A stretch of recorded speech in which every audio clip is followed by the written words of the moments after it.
মানুষ বানালে প্রভু দিলে মান সম্মান হাসরের ময়দানে করোনা গো অপমান মানুষ বানালে প্রভু দিলে মান সম্মান হাসরের ময়দানে করোনা গো অপমান পাপগুলো ক্ষমা করে ভালোবেসে কাছে টেনো পাপগুলো ক্ষমা করে ভালোবেসে কাছে টেনো কণ্ঠে দিও নবীজির গান হাসরের ময়দানে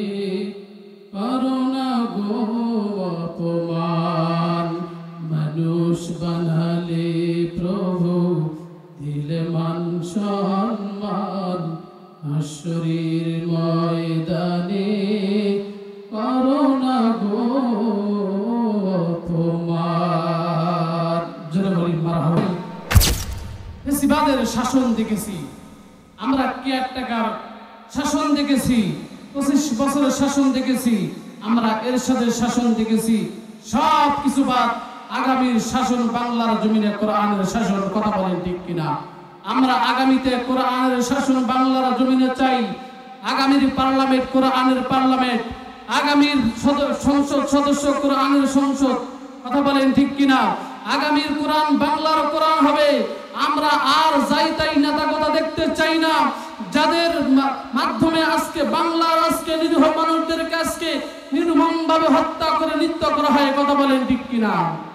যদি কখনো আল্লাহ চাহিত, যদি কখনো বাংলার জমিনে কোরআনের আইন বাস্তবায়ন হয়, আর কোনো গুম খুন হবে না। কথা বলেন ঠিক কিনা? সঠিক কোরআনের বিচার হবে, কেউ ছাড় পাবে না। কথা বলেন ঠিক কিনা? সম্মানিত হাজিরিন, আমরা সবাই কোরআনের আইন চাই, কোরআনের শাসন চাই। আজকে বাংলাদেশ স্বাধীন হওয়ার পর থেকে আজকে সবচাইতে নির্যাতিত মাজলুম আলেমরা বাংলার জমিনে। কথা বলেন, আজকে আপনি দেখেন আজকে বাংলাদেশের কোন জায়গায় সম্মানিত জায়গায় বড় জায়গায় আজকে আলেম ওলামা আছে? নাই, আজকে আলেমদেরকে সম্মান দেওয়া হয় না। আমরা চাই আমাদের অধিকার, আমাদের সম্মান আমাদেরকেই আন্দোলন করে নিতে হবে। কথা বলেন ঠিক? সম্মানিত হাজিরিন, এই আমার যুবক বাবাজিরা ও আমার পর্দার অন্তরের মায়েরা, আল্লাহ রাব্বুল আলামিন নবীজিকে যখন এই জমিনের মধ্যে পাঠাইলেন, আল্লাহ রাব্বুল আলামিন অসভ্য মানুষগুলোকে সভ্য বানানোর জন্য, জাহান্নামী মানুষগুলোকে জান্নাতি বানানোর জন্য আল্লাহ রাব্বুল আলামিন এই পৃথিবীর মানুষের জন্য দুইটা নূর আল্লাহ তাআলা পাঠিয়ে দিয়েছে। জোরে বলি সুবহানাল্লাহ। একটা নূর নবীজি সাল্লাল্লাহু আলাইহি ওয়াসাল্লাম, আরেকটা হলো আল কোরআন। জোরে বলেন ঠিক কিনা? আল্লাহ রাব্বুল আলামিন 1500 বছর পূর্বে এই কোরআন যখন আল্লাহ রাব্বুল আলামিন নাজিল করে দিয়ে আল্লাহ তাআলার পয়গম্বরকে আল্লাহ রাব্বুল আলামিন 4টা তিনি বিষয় ভিত্তিক আলোচনা দিয়েছেন। 4টা আল্লাহ রাব্বুল আলামিন কথা দিয়েছেন, 4টা আল্লাহ রাব্বুল আলামিন তাকে দাওয়াতি কাজ দিয়েছেন। 1 নম্বর কাজ হলো আল্লাহ রাব্বুল আলামিন দিয়েছেন ইয়াতলু আলাইহিম আয়াতি। আল্লাহ রাব্বুল আলামিন যখন এই কোরআন নবীজির উপর নাজিল করে দিয়েছেন, আল্লাহ রাব্বুল আলামিন নবীজিকে 1 নম্বর যে কাজ দিয়েছেন, 1 নম্বর কাজ হলো নবী আপনি যখনই সময় পাবেন, যখনই আপনি সুযোগ পাবেন, মক্কার মানুষগুলোকে আপনি বেশি বেশি কোরআনের তেলাওয়াত শোনাবেন। যখনই সুযোগ হবে, যেখানে আপনি সুযোগ পাবেন, মক্কার এই মানুষগুলোকে আপনি কোরআন তেলাওয়াত শোনাবেন, মক্কার মানুষগুলোকে আপনি কোরআন শোনাবেন। আর কোরআন শুনে শুনে মানুষগুলো আপনার দলে চলে আসবে। আল্লাহ তাআলা নবীজি এই কোরআনের কথা কোরআনের তেলাওয়াত যখন মক্কার মানুষদের সামনে যখন তেলাওয়াত করতেন, সব মানুষগুলো পাগল হয়ে নবীজির কণ্ঠে কোরআনের তেলাওয়াত শোনেন।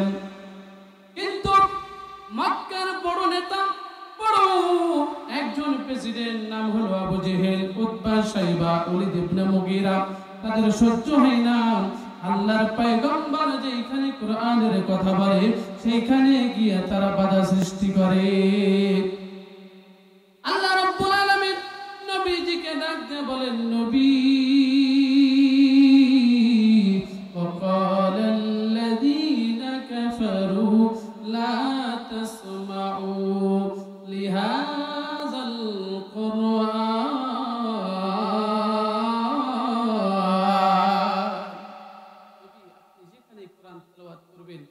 তারা সবাই একটা পরামর্শ করেছে, তারা আপনার কোরআন আলোচনার মাঝখানে তারা শীষ বাজাবে, তালি বাজাবে, ঢাকঢোল পিটাবে, গন্ডগোল করে তারা কোরআনের মাহফিলকে তারা বিনষ্ট করে দিবে। কথা বলেন ঠিক কিনা?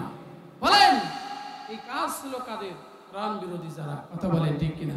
আজকেও বাংলার জমিনে আজকে এই মাহফিল হচ্ছে, মাহফিলের বিরোধিতাকারী আছে কিনা? জোরে কোন, আর জোরে কোন আছে কি নাই? মাহফিলের বিরোধিতাকারী আজকেও আছে, আগামীতেও থাকবে, কিয়ামত পর্যন্ত থাকবে। কথা বলেন ঠিক কিনা? যুগে যুগে যারা এই কোরআনের বিরোধিতা করেছে, দ্বীন ইসলামের বিরোধিতা করেছে, নবীদের বিরোধিতা করেছে, তারা বাংলার জমিনে থাকতে পারে নাই, তারা ভারতে চলে গেছে। কথা বলেন ঠিক কিনা মুসলমান? সম্মানিত হাজিরিন, আল্লাহ তাআলার নবী কোরআনের তেলাওয়াত করেন, কাফেরদের সহ্য হয় না, তারা বিরোধিতা করা শুরু করলো। আল্লাহর নবীজিকে তারা পাগল বলা শুরু করলো, আল্লাহর নবীজিকে তারা জাদুকর বলা শুরু করলো। আল্লাহ তাআলার পয়গম্বরকে তারা এটা মিথ্যা জাদু এটা প্রমাণ করার জন্য ইয়ামেন থেকে একজন জাদুকর ভাড়া করে নিয়ে আসলো। জাদুকর জামাত নামক একজন জাদুকরকে তারা ভাড়া করে নিয়ে আসলো। আল্লাহর নবীজি মুহাম্মদ যে কোরআন তেলাওয়াত করে, তার কোরআন তেলাওয়াতের ভুল ধরার জন্য, এই জাদুকে তারা পরাজিত করার জন্য তারা বড় একজন জাদুকর ভাড়া করে নিয়ে আসলো। আল্লাহ তাআলার পয়গম্বরকে আবু জেহেল তারা দুধের মাধ্যমে তারা খবর পাঠাই দিল, মুহাম্মদকে ডাক দাও, একটা আয়োজন করা হোক। মুহাম্মদ যে মানুষগুলোকে দলে দলে তার দলে নিয়ে যাইতেছে, আজকে মুহাম্মাদের জাদুকে আমরা ভুল ধরে প্রমাণিত করে দেব। আল্লাহ তাআলার পয়গম্বর চলে আসলেন। আল্লাহ তাআলার পয়গম্বরকে দেখে জামাত নামক জাদুকর চেয়ারে বসা ছিল। আল্লাহ তাআলার পয়গম্বর নূরানী চেহারা দেখে জামাত নামক জাদুকর সাথে সাথে চেয়ার থেকে উঠে দাঁড়াইছে। আল্লাহ তাআলা তো সুন্দর চেহারা, জামাত নামক জাদুকর মনে মনে চিন্তা করলো, আমাকে তো তারা বলেছিল মুহাম্মদ একজন পাগল, মুহাম্মদ একজন মাতাল, এত সুন্দর নূরানী চেহারার মানুষ কখনো পাগল হতে পারে না, এই মানুষ কখনো জাদুকর হতে পারে না। জামাত আল্লাহ তাআলার পয়গম্বরকে ডাক দিয়ে বলছেন, মুহাম্মদ আমাকে তো আবু জেহেল তারা বলেছে তুমি নাকি বড় জাদুকর, তোমার তেলাওয়াত শুনে শুনে মানুষ মুগ্ধ হয়ে যায়, আর তোমার দলে নাকি তারা ভিড়ে যাইতেছে, তাদের দলগুলো শূন্য হয়ে যাইতেছে। আমি তোমাকে আজকে তোমাকে এটা আহ্বান করেছি, মজলিসের আয়োজন করেছি, মুহাম্মদ তুমি একটু তোমার জাদুগুলো পড়ো, তুমি তোমার মন্ত্র পড়ো, যে মন্ত্র পড়ে পড়ে তুমি আজকে মানুষদেরকে তোমার দলে নিয়ে যাইতেছো। মুহাম্মদ তুমি তেলাওয়াত করো, আমি তোমার জাদু বিদ্যার ভুল ধরব।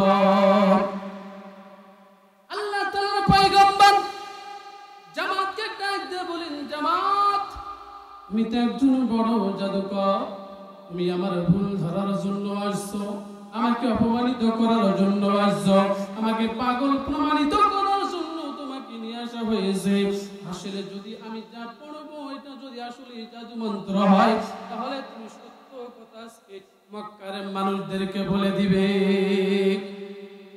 আল্লাহ তাআলার পয়গম্বর কোরআন থেকে তেলাওয়াত করতেছেন, আল্লাহর নবী অনেকক্ষণ ধরে তেলাওয়াত করে, আর এইদিকে আল্লাহর পয়গম্বরের কোরআনের তেলাওয়াত শুনে শুনে জামাত নামক জাদুকরের চোখ দিয়ে পানি জমিনে পড়ে।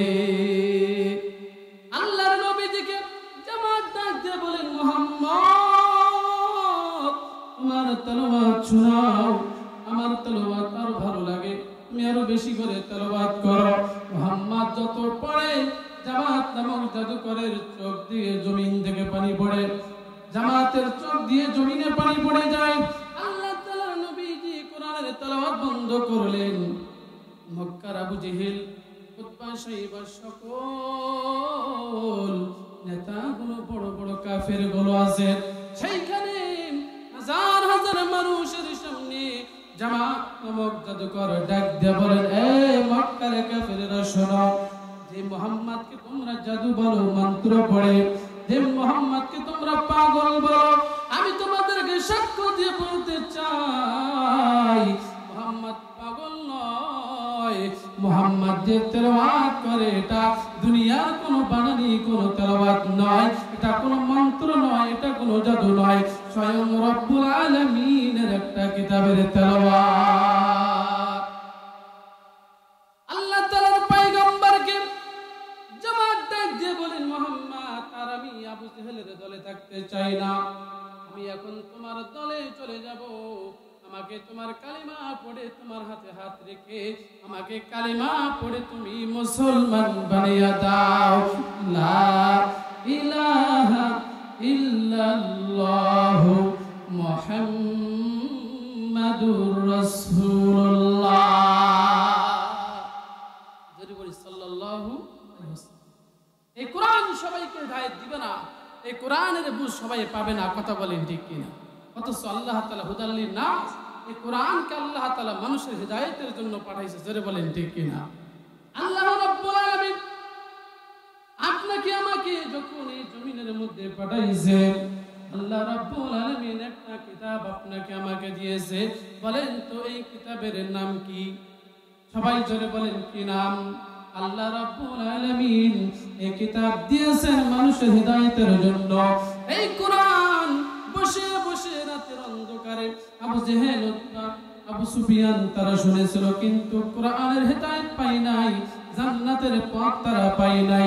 অথচ ওই একই কোরআন শুনে আবু বকর জান্নাতি হয়ে গেছে, একই কোরআন শুনে ওমর জান্নাতি হয়ে গেছে, একই কোরআন শুনে ওসমান জান্নাতি হয়ে গেছে, একই কোরআন শুনে হযরত আলী আল্লাহর জান্নাতি হয়ে গেছে। কথা বলেন প্রিয় ভাইরা আমার, এই কোরআনের মালা পড়াইয়া, এই কোরআনের মালা পড়িয়া আবু বকর জান্নাতি হয়ে গেছে, এই কোরআনের মালা পড়িয়া হযরত ওসমান জান্নাতি হয়ে গেছে, এই কোরআনের মালা পড়িয়া হযরত ওমর জান্নাতি হয়ে গেছে। অথচ এই কোরআন যখন তিনি হেদায়েত পাবেন তার আগেই হযরত ওমর একজন বড় সন্ত্রাসী, একজন মাস্তান ছিল, কোরআনের বিরোধিতা করেছে, কিন্তু কোরআনের সংস্পর্শে আসার কারণে হযরত ওমরকে আল্লাহ রাব্বুল আলামিন দামি বানাইছে।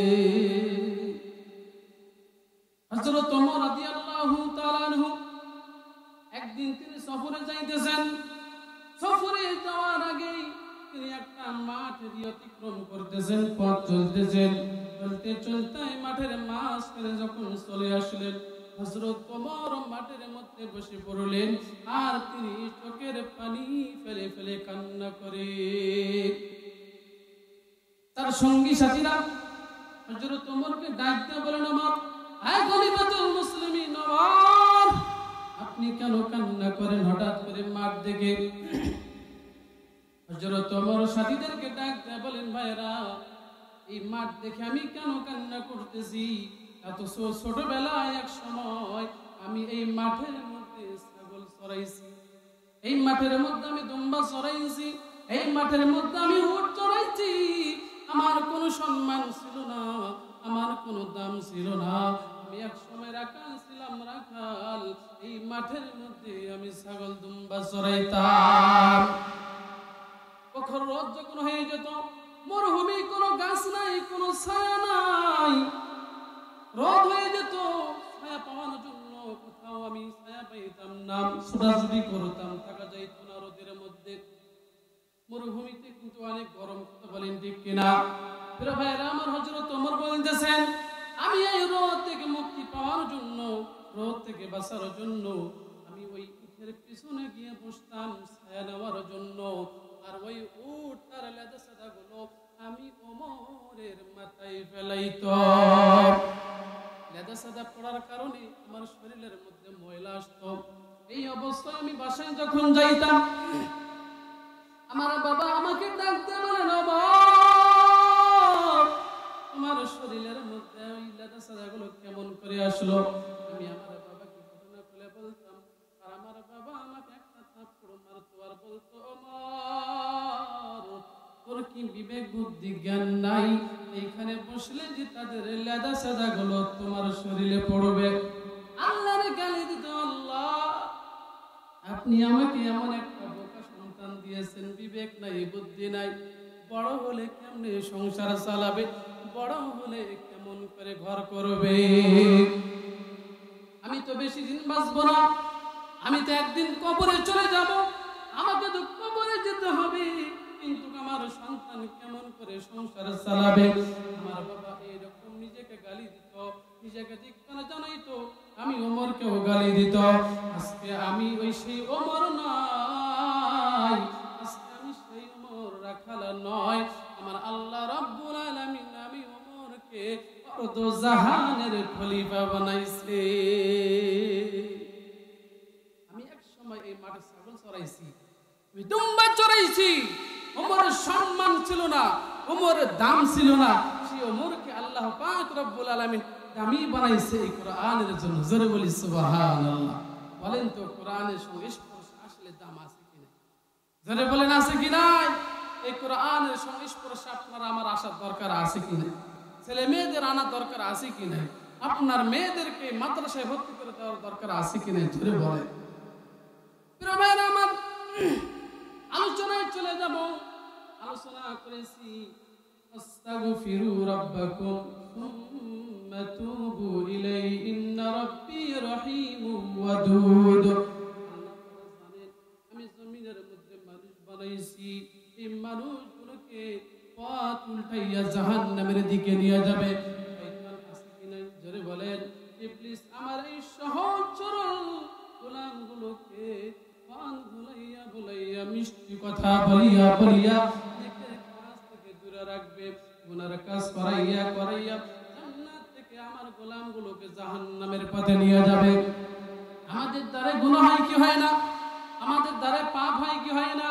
আমরা অনেকেই কিন্তু গুনাহগার, অনেক বান্দা আমরা সবাই আছি গুনাহগার, কেউ কম আর কেউ বেশি, কথা বলেন ঠিক কিনা? এই ইবলিস শয়তান সবার প্রথম ধোঁকা দিয়েছিল আমাদের আদি পিতা আদম এবং হাওয়াকে। আল্লাহ রাব্বুল আলামিন আদম এবং হাওয়াকে তৈরি করার পর তাদেরকে আল্লাহ রাব্বুল আলামিন জান্নাতে আল্লাহ তাআলা ঠিকানা করে দিলেন। আল্লাহ রাব্বুল আলামিন ডাকতে বলেন, ওয়ালা তাকরাবা হাযিহিশ শাজারাতা ফাতাকুনা মিনাজ যালিমিন। আল্লাহ রাব্বুল আলামিন বলেন, হে আদম আর হাওয়া, তোমরা জান্নাতে বসবাস করো, কিন্তু ওই জায়গায় দেখা যায় এই গাছের নিকটেও তোমরা যাবে না। কিন্তু শয়তানের ধোঁকায় পড়িয়া, ইবলিসের খপ্পরে পড়িয়া আদম এবং হাওয়া তারও ভয়ে ভুল করলো। আল্লাহ তাআলার ভুল করার কারণে, একটা মাত্র হুকুমকে তারা অমান্য করার কারণে আল্লাহ রাব্বুল আলামিন তাদেরকে জান্নাত থেকে বের করে দিল। আদম এবং হাওয়া তারা উভয় অনুতপ্ত হয়ে গেল, কান্না করা শুরু করে দিয়েছে, আল্লাহ ভুল করেছি, আল্লাহ ভুল করেছি, অপরাধ করেছি, আল্লাহ আপনার হুকুমকে অমান্য করেছি। আল্লাহ রাব্বুল আলামিনের কাছে তারা 350 বছর ধরে কান্না করেছে। আল্লাহ রাব্বুল আলামিন তাদের তওবা কবুল করে নিয়েছে, কথা বলেন ঠিক কিনা? আল্লাহ রাব্বুল আলামিনের দরবারে তারা উভয় হাত তুলে দোয়া করেছে, রব্বানা যালামনা আনফুসানা ওয়া ইল্লাম তাগফির লানা। জানি না আমরা? জানি কিনা? জোরে বলেন। যদি গুনাহ হয়ে থাকে, গুনাহ থাকে, তাহলে আমার সাথে বলেন, রব্বানা যালামনা আনফুসানা ওয়া ইল্লাম তাগফির লানা وترحمنا لنكونن من الخاسرين আল্লাহ তাআলার কাছে তওবা করলেন তারা যে জুলুম করেছে বুঝতে পেরেছে আল্লাহ তাআলার কাছে মাফ চাইলেন ক্ষমা করেছেন তিনি কে আর জোরে বলেন তিনি কে আদম এবং হাওয়া তারা আপনাকে আমাকে শিক্ষা দিয়েছেন যদি ভুল করো তাহলে যার কাছে অপরাধ করেছো তার কাছে ক্ষমা চাও যিনি ক্ষমা করে দিবেন একবার জবান খুলে বলেন তিনি কে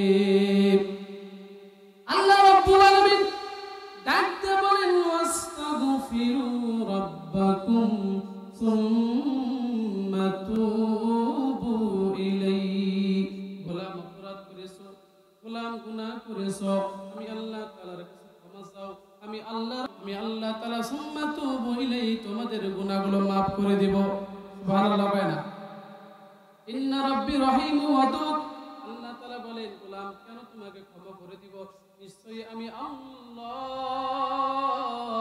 তোমাকে সব চাইতে বেশি ভালোবাসি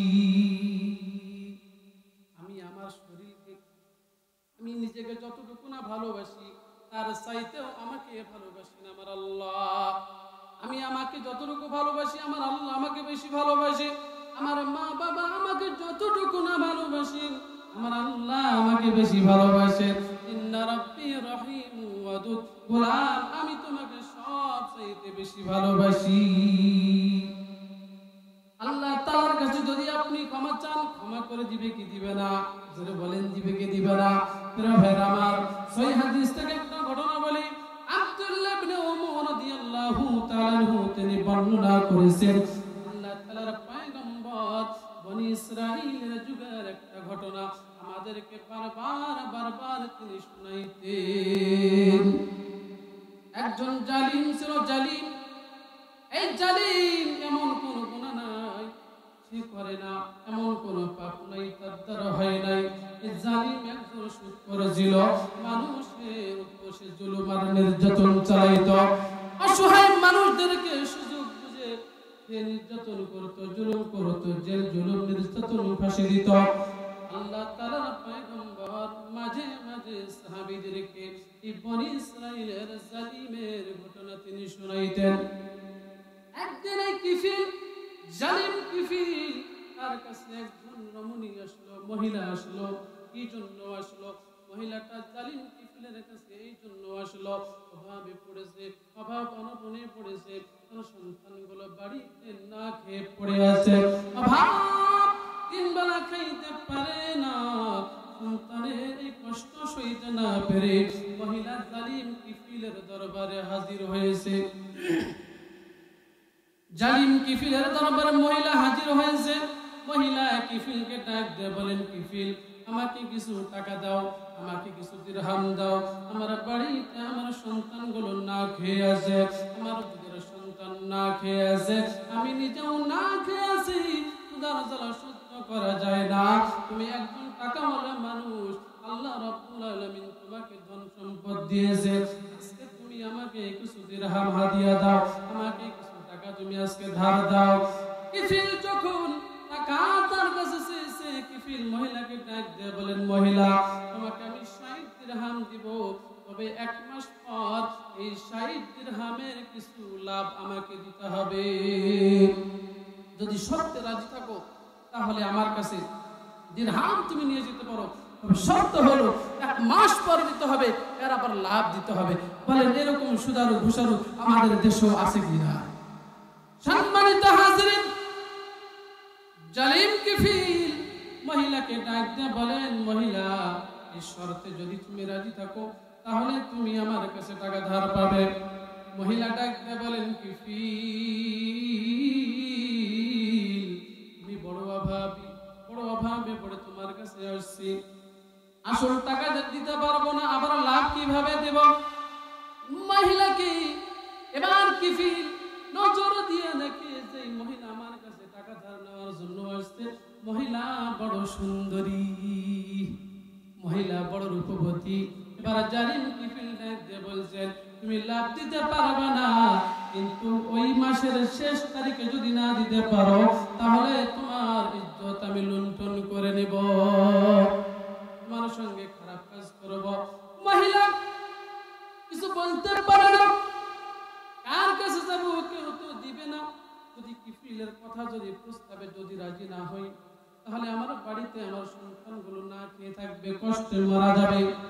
এই ভয়েতে মহিলা কিফিলের কথাই প্রস্তাবে রাজি হয়ে গেল। যখন সে টাকা নিয়ে বাড়িতে চলে গেল, যখন নির্ধারিত সময় যখন চলে আসলো, কিফিল মহিলার বাড়িতে গিয়ে হাজির হয়েছে। মহিলার সঙ্গে ঘরের মধ্যে প্রবেশ করেছে। কিফিল প্রবেশ করিয়া মহিলাটার সঙ্গে যখন অনৈতিক কাজ করবে, তার ইজ্জত যখন লুণ্ঠন করবে, মহিলাটার কাপড় খুলছে, নিজেও কাপড় খোলাইছে। কিন্তু কিফিল লক্ষ্য করে দেখে, আমি এত আনন্দিত, আজকে আমি অনেক বড় আনন্দিত, মহিলার সঙ্গে আমার আজকে খারাপ কাজ হয়ে যাবে। কিন্তু জালিম কিফিল লক্ষ্য করে দেখে, মহিলার চোখ দিয়ে ধর ধর করে পানি বের হয়। মহিলার চোখ দিয়ে ধর ধর করে পানি বের হয়ে যায়। কিফিল মহিলারে ডাক দিয়ে বলেন, মহিলা তুমি কেন কান্না করো? তোমার তো আনন্দিত হওয়ার কথা, তোমার তো খুশি হওয়ার কথা, কি কারণে তুমি কান্না করো? মহিলা ডাক দিয়ে বলেন, কিফিল আজকে যে কাজটা করতেছো, আমি জীবনে এমন খারাপ কাজ আমি করি নাই। কিফিল একদিন তো তোমাকে মরতে হবে, আমাকেও মরতে হবে। আল্লাহ রাব্বুল আলামিন দেখতেছে, আল্লাহ তাআলা যদি আমাকে হাসরের ময়দানে যদি বলে, মহিলা জেনার কাজ করেছো, এই জেনা করার কারণে তোমার ঠিকানা জাহান্নাম। কথা বলেন ঠিক কিনা? আল্লাহ রাব্বুল আলামিন যদি আমাকে এই আদেশ দেন, হাসরের ময়দানে লক্ষ লক্ষ কোটি কোটি মানুষের সামনে আল্লাহ তাআলা যদি আমাকে একজন জিনাকারী বলে ডাক দেয়, হ্যাঁ কিফিল, এই জন্য আমি কান্না করতেছি, আমার অন্তরে আল্লাহ রাব্বুল আলামিনের ভয়। হ্যাঁ কিফিল, এই কাজ আমার দ্বারা হবে না, এই কাজ আমি করতে পারবো না, আল্লাহ তাআলার আদালতে আমি দোষী সাব্যস্ত হয়ে যাব। কিফিল মহিলার কথা শুনে তিনিও দাঁড়িয়ে গেলেন, শরীরের কাপড়গুলো খুলছিলেন, কাপড়গুলো পরিধান করলেন। কাপড়গুলো পরিধান করার পর মহিলাকে কিফিল এবারে ডাক দিয়ে বলেন, মহিলারে তোমাকে যে আল্লাহ সৃষ্টি করেছে, আমাকেও তো সে আল্লাহ সৃষ্টি করেছে। তোমার যদি অন্তরে কবরের ভয় আসে, তোমার অন্তরে যদি জাহান্নামের ভয় আসে, তোমার অন্তরে যদি আল্লাহর ভয় আসে, তাহলে তো আমারও এই অবস্থা হওয়ার দরকার। মহিলা যাও, যাও রে মহিলা, আমি যে তোমাকে যে খারাপ কাজ তোমার সঙ্গে করতে চেয়েছিলাম, এই খারাপ কাজ করব না। আমার কাছে তুমি 60 দিরহাম তুমি আমার কাছে হাওলাত নিয়েছিলা, আমি তোমাকে আমার আল্লাহর জন্য ক্ষমা করে দিলাম, তোমার কাছ থেকে আমি আর এই টাকা নিব না। এই কথা বলে মহিলাকে বিদায় করে দিয়ে বাসায় চলে আসছে। আল্লাহর কি কাম, কিফিল ওই রাতের বেলা তওবা করেছে, আল্লাহ তাআলার কাছে তওবা কবুল হয়েছে। ওই রাতের বেলা কিফিল জমিন থেকে বিদায় নিয়ে চলে গেছে। সকালবেলা ওই রাজ্যের মধ্যে, ওই দেশের মধ্যে, ওই গ্রামের মধ্যে, ওই শহরের মধ্যে চতুর্দিকে ছড়িয়ে গেল, কিফিল মারা গেছে, জালিম মারা গেছে। বলেন তো, জালিম যদি কেউ মারা যায়, যারা মানুষের উপর জুলুম আর নির্যাতন করেছে, আর যদি কোন মৃত্যুর সংবাদ মানুষের এখানে পৌঁছা যায়, বলেন তো মানুষ খুশি হবে কিনা? যারা বলেন হবে কিনা? মানুষ খুশি হয়ে গেছে, মানুষ আনন্দিত হয়ে গেছে। আরে একজন জালিম মারা গেছে, যার অত্যাচার আমরা সবাই আমরা পেয়েছি, যে জালিম আমাদের উপর অত্যাচার করেছে, জুলুম করেছে, এই জালিম কিফিল মারা গেছে, বড়ই আজকে আমাদের জন্য ভালো হয়েছে। আল্লাহ রাব্বুল আলামিনের কাছে কিফিল এমন ভাবে তওবা করেছিল, আল্লাহ রাব্বুল আলামিন কিফিলের এই তওবা করার কথা কিন্তু দুনিয়ার কোন মানুষ জানে কে? জেনে বলেন, আল্লাহ রাব্বুল আলামিন জানেন, দুনিয়ার কোন মানুষ তো জানে না। আল্লাহ রাব্বুল আলামিন ওই এলাকার সব মানুষ দরজার মধ্যে আল্লাহ রাব্বুল আলামিন কুদরতি ভাবে এই লেখাটা উঠাই দিলেন, আমার কিফিল একজন আমি আল্লাহ রাব্বুল আলামিন মাফ করে দিয়েছি। তাহলে দেখেন, জালিম ছিল, জিনাকারী ছিল, ধর্ষক ছিল, কিন্তু আল্লাহর রাস্তায় ফিরে আসার কারণে ইন্না রাব্বি রহিমু ওয়াদুদ বলেন, বান্দাকে সবচেয়ে ভালোবাসে কে? যারা বলেন কে বেশি ভালোবাসে? আল্লাহ তাআলা জালিম কিফিলে তওবা কবুল করে নিয়ে আল্লাহ তাআলা তাকে জান্নাতি বানাইছে। জোরে বলেন সুবহানাল্লাহ। একই দিন তোমার নাম মসজিদ হবে আলান, একই দিন তোমার নাম মসজিদ হবে আলান। তৈরি থেকো, তৈরি রেখো কবরের মান সামান, একই দিন তোমার নাম মসজিদ হবে আলান। জোরে বলেন আল্লাহু আকবার, আর জোরে বলেন আল্লাহু আকবার। আর 10টা মিনিট যদি সারাই আপনারা থাকবেন কি থাকবেন না? আল্লাহ রাব্বুল আলামিন মানুষ তৈরি করেছেন, আল্লাহ রাব্বুল আলামিন মানুষ বানাইছেন, আল্লাহ রাব্বুল আলামিন জান্নাত বানাইছেন, জাহান্নাম বানাইছেন। আল্লাহ রাব্বুল আলামিন গোলামদেরকে ডাক দিয়ে বলেন, গোলাম আমি আল্লাহ তাআলা তোমাদেরকে বানাইছি তোমাদেরকে জাহান্নামে দেওয়ার জন্য নয়, আমি আল্লাহ তাআলা তোমাদেরকে বানাইছি জান্নাতে দেওয়ার জন্য। জোরে বলি সুবহানাল্লাহ। যখন কোন গুনাহগার কখনো যদি কোন তওবাকারী যদি তওবা করে রবের দিকে যদি ফিরে আসে, আল্লাহ তাআলার পয়গম্বর তিনি হাদিসের ভিতরে বলেছেন, একজন মানুষের একটা মরুভূমির মধ্যে উট হারিয়ে গিয়েছে, বুঝতে বুঝতে হঠাৎ করে যদি কখনো আর ওই উটটাকে যদি সে ফিরে পায়, খুঁজে পায়, এই মালিক যেমন করে খুশি হয়ে আত্মহারা হয়ে যায়। আল্লাহ রাব্বুল আলামিনের কাছে যদি কোনো গুনাহগার যদি কখনো গুনাহ করে ফিরে আসে, যদি তওবা করে ফিরে আসে, তার চাইতে আমার মালিক একজন গুনাহগার তওবা করার কারণে তার চাইতে বেশি খুশি হয়ে যায়। আল্লাহ ওগো আল্লাহ ক্ষমা করে দাও, মাফ করে দাও, মাফ করে।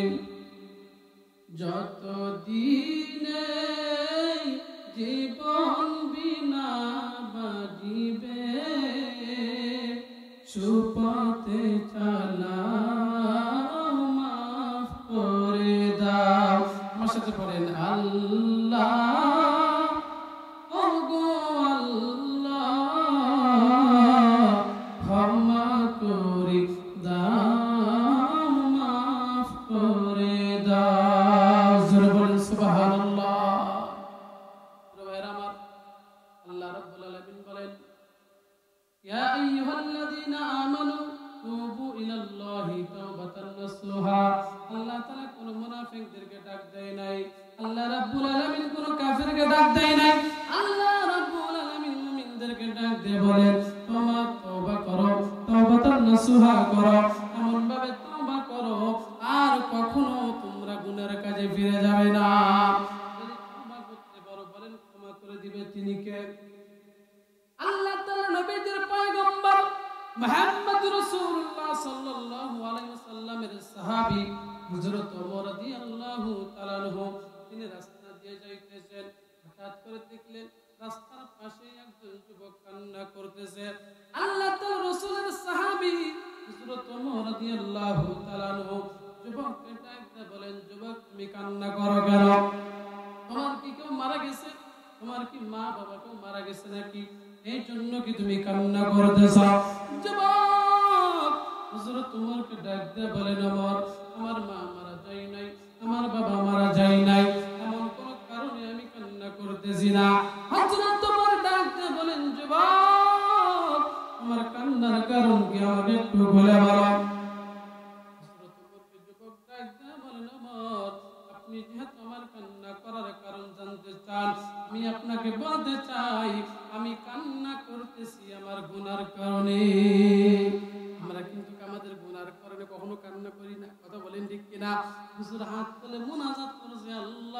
আপনি আমাদের গুনাহ মাফ করে দেন। কিন্তু গুনাহগার চোখ দিয়ে কখনো আমাদের পানি বের হয় না। যুবক কি এমন গুনাহ করেছে যার কারণে যুবক রাস্তার পাশে বসে হাউমাউ করে কান্না করতেছে। ওমরকে যুবক ডাকতে বলেন, ওমর আপনি মনে হয় রাসূলের দরবারে যাবেন। ওমর বলছেন, যুবক আমি এখন রাসূলের দরবারে যাব। যুবক ওমরকে ডাকতে বলেন, ওমর আমাকে একটু রাসূলের দরবারে নিয়ে চলো, আমি আমার গুনার কথা আমি রাসূলের দরবারে খুলে বলবো। আমার যুবক ভাইরা, আমার পাঁচজন অন্তরে মায়েরা, একটু মনোযোগ দিয়ে শুনেন রে বাবা। আজকে রাত্রি আপনার আমার জীবনের শেষ রাত্রি হতে পারে, আজকের দিনটাই আমাদের জন্য শেষ দিন হতে পারে। আর কখনো আগামীকাল আমরা সূর্যের আলো দেখতে পাবো কিনা জানি না, আর আমার বন্ধু বান্ধবের সঙ্গে সাক্ষাৎ হবে কিনা জানি না। হযরত ওমর রাদিয়াল্লাহু তাআলা আনহু যুবককে সঙ্গে করে নিয়ে রাসূলের দরবারে চলে গেছে। যুবককে বাইরে দাঁড় করিয়া হযরত ওমর রাসূলের দরবারে চলে গেলেন। আল্লাহ তাআলা রাসূলকে সালাম জানাইছেন। আল্লাহ তাআলা রাসূল সালামের উত্তর নিলেন। নেওয়ার পর আল্লাহ তাআলা রাসূলকে লক্ষ্য করতেছেন, হযরত ওমরের চোখ থেকে দরদর করে পানি জমিনে পড়তেছে। আল্লাহ তাআলা রাসূল হযরত ওমরকে ডাক দিয়ে বলেন, ওমর আমি তো তোমাকে এইভাবে কখনো চোখের পানি ফেলাইতে দেখি নাই, এইভাবে তো তোমাকে কখনো কান্না করতে দেখি নাই, কি কারণে তুমি কান্না করতেছো? আল্লাহ তাআলা রাসূলকে হযরত ওমর ডাক দিয়ে বলেন, ইয়া রাসূলুল্লাহ রাস্তার মাঝখানে এই কাহিনী হয়ে গেছে। আমি একজন গুনাহগার যুবককে আপনার দরবারে নিয়ে এসেছি, সে নাকি তার গুনার কথা আপনার কাছে খুলে বলবে। আল্লাহ তাআলার পয়গম্বর আদেশ দিলেন, যাও ওমর যাও, গুনাহগারকে আমার সামনে হাজির করাও। আল্লাহ তাআলার পয়গম্বরের সামনে যুবককে হাজির করা হয়েছে। আল্লাহর পয়গম্বরকে দেখে যুবক হাউমাউ করে কান্না করে। আল্লাহ তাআলা রাসূল যুবককে ডাক দিয়ে বলেন, যুবক তুমি নাকি গুনাহ করেছো? আল্লাহর পয়গম্বরকে যুবক ডাক দিয়ে বলেন, ইয়া রাসূলুল্লাহ আমি গুনাহ করেছি। যুবক তুমি কি আসমানের চাইতে বড় গুনাহ করেছো নাকি? আল্লাহর পয়গম্বরকে যুবক ডাক দিয়ে বলেন, ইয়া রাসূলুল্লাহ আমি আসমানের চাইতে বড় গুনাহ করেছি। এই যুবক তুমি কি এমন গুনাহ করেছো? আমি রাসূলের সামনে খুলে বলো। এবারে যুবক তার গুনার কথা খুলে বলা শুরু করলেন। ইয়া রাসূলুল্লাহ ইয়া হাবিবাল্লাহ আমার পেশা হলো কাপড় চুরি করা। মদিনা শহরের মধ্যে যদি কোন মানুষ যদি মারা যায়, আমি রাতের অন্ধকারে ওই মানুষের কবরে খুঁড়ে খুঁড়ে আমি লাশের শরীর থেকে নতুন কাপড়গুলো নিয়ে পরের দিন বাজারের মধ্যে গিয়ে বিক্রি করে তার টাকা পাই, টাকা দিয়ে আমার সংসার চালাই, আমার সন্তানদের খাওয়া দেই, আমার বিবিকে খাওয়া দেই, আমার মা বাবাকে খাওয়া দেই। ইয়া রাসূলুল্লাহ আমি লাশের কাপড়গুলো খুলে আমি বাজারে বিক্রি করে। আল্লাহ তাআলার পয়গম্বর যুবককে ডাক দিয়ে বলেন, যুবক তুমি এখন তোমার ভুল বুঝতে পেরেছো, আল্লাহর কাছে তওবা করো, আল্লাহ রাব্বুল আলামিন তোমার গুনাহ মাফ করে দিবে। যুবক হাউমাউ করে আরো জোরে জোরে কান্না করা শুরু করে দিয়েছে। আল্লাহর পয়গম্বর ডাকতে বলেন, যুবক তোমার কান্নার আওয়াজ কেন বেড়ে গেল বলতে পারো? যুবক এবার আল্লাহর পয়গম্বরকে ডাক দিয়ে বলেন, ইয়া রাসূলুল্লাহ ইয়া হাবিবাল্লাহ কিছুদিনের ঘটনা, কিছুদিন হয়ে গেল মদিনা শহরের মধ্যে একজন সুন্দরী রমণী মারা গেছে। ওই সুন্দরী রমণীকে যখন তার গ্রামবাসী আত্মীয় স্বজন মা বাবা তাকে যখন কবরস্থ করে চলে এসেছে, আমি রাতের বেলা ওই মহিলার সুন্দরী মহিলা এখনো বিবাহ হয় নাই, তার সতীত্বকেও এখনো নষ্ট করে নাই। ওই মহিলা সুন্দরী রমণীর কবরে আমি রাতের বেলা চলে গেলাম, আমি তার কবর থেকে মাটিগুলো সরাইলাম, আমি তার কবর থেকে আপনার বাঁশগুলো সরাইলাম। ইয়া রাসূলুল্লাহ ওই সুন্দরী মহিলার কবর আমি প্রবেশ করলাম। প্রবেশ করার পর আমি ওই সুন্দরী রমণীর শরীর থেকে নতুন নতুন 5টা কাপড় আমি খুলে নিলাম। ইয়া রাসূলুল্লাহ আমি 5টা কাপড় খুলে নিয়া মহিলাটাকে আমি উলঙ্গ করে রেখে যখন উঠতেছে, আমার মনের মধ্যে শয়তান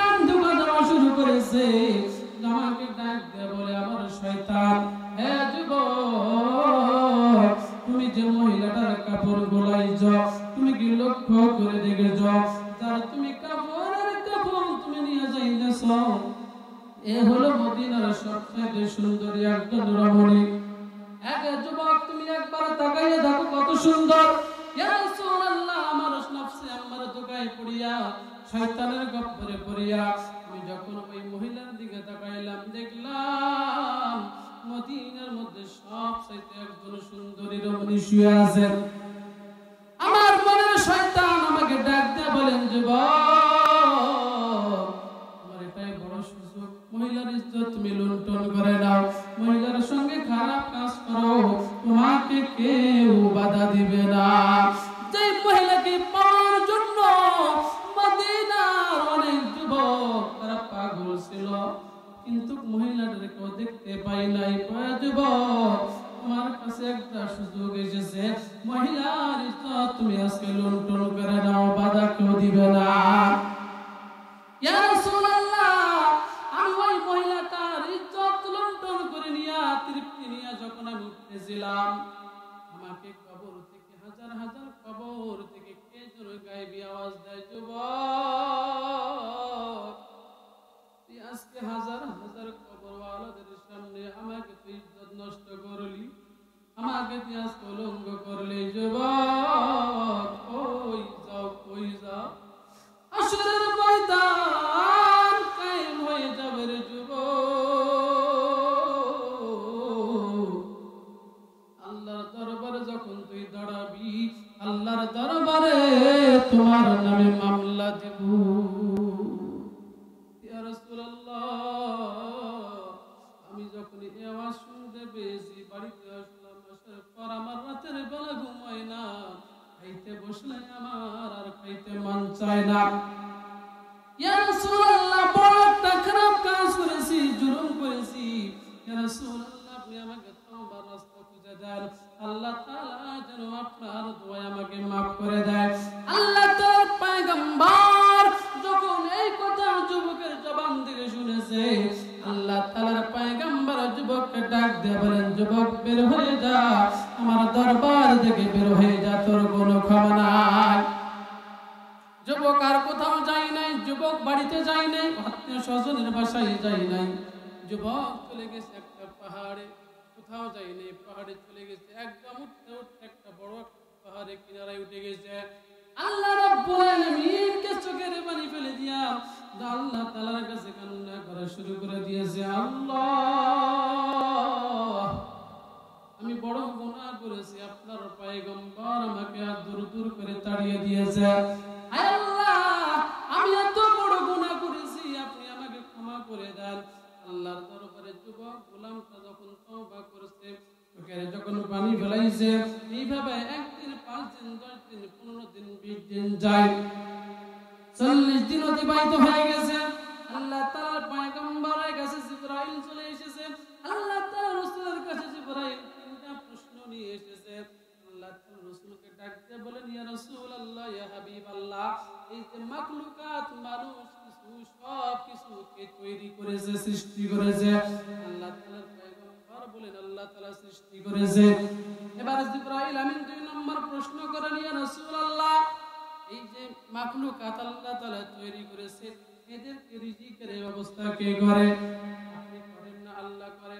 আল্লাহর পয়গম্বর জিবরাইলকে ডাক দিয়ে বলেন, জিবরাইল, রিজিকের মালিক আমি নয়, আল্লাহ। 3 নম্বর প্রশ্ন জিবরাইল আমিন আল্লাহর পয়গম্বরকে করে।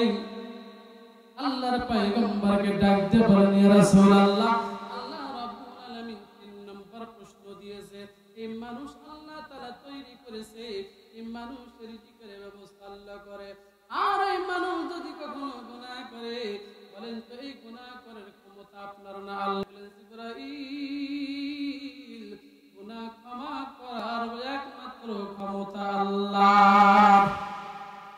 ইয়া রাসূলুল্লাহ, 40 দিন পূর্বে আপনার কাছে একজন যুবক এসেছিল। আল্লাহর পয়গম্বর বলে, হ্যাঁ জিবরাইল, যুবক এসেছিল।